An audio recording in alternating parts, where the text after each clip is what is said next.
Hello students, 2014 में NEET का exam हुआ। उस नीट के एग्ज़ाम में एनटीए की तरफ से बहुत सारी इरेगुलरिटी रही।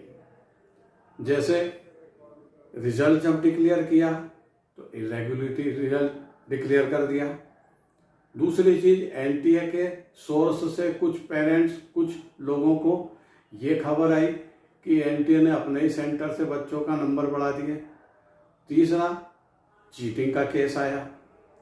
और ये सारी व्यवस्थाओं को लेकर के जब parents, student supreme court, high court, supreme court तक पहुंचा तो सुप्रीम कोर्ट ने एनटीए के पक्ष में डिसीजन दिया। एट लास्ट कई दिनों तक केस उलझा रहा।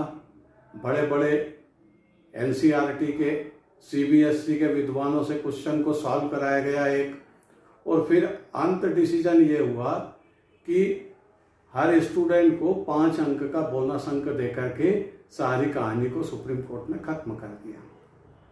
इसी तरह 2025 में भी एक इलेक्ट्रिसिटी एग्जाम के टाइम ऑफ हो गई।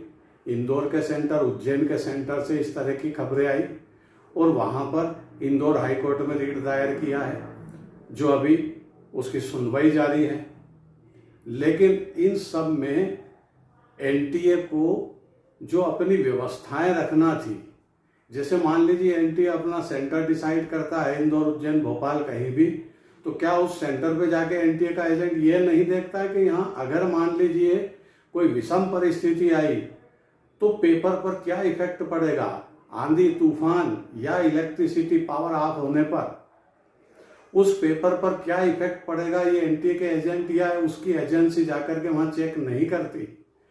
पेपर लेते समय इलेक्ट्रिसिटी गोल होना, क्या उस सेंटर पर इन्वर्टर या जनरेटर की व्यवस्था कराना एनटीए की जवाबदारी नहीं थी। अब हाई कोर्ट में केस है और हाई कोर्ट में केस है तो यहाँ पर केस उलझा हुआ है कि उन स्टूडेंट को बोनस अंक दिए जाए या रीनीट का एग्जाम लिया जाए। दोनों ही स्थिति में बाकी जो रिमेनिंग जो मेरिट लिस्ट है वो प्रभावित होगी और उससे एनटीए को धांधली करने में या अपने कुछ सेलेक्टेड स्टूडेंट को मेरिट लिस्ट में इंटर करने में सुविधा हो जाएगी। और इसी तरह पिछले साल भी उसने यही काम किया। 2025 में भी उसका यही रहा, पेपर को बेहतर तरीके से कंडक्ट ना करा सका और अभी केस चल रहा है हाई कोर्ट में। हाई कोर्ट का क्या डिसीजन आता है देखते रहिए, सुनते रहिए। Okay, thank you.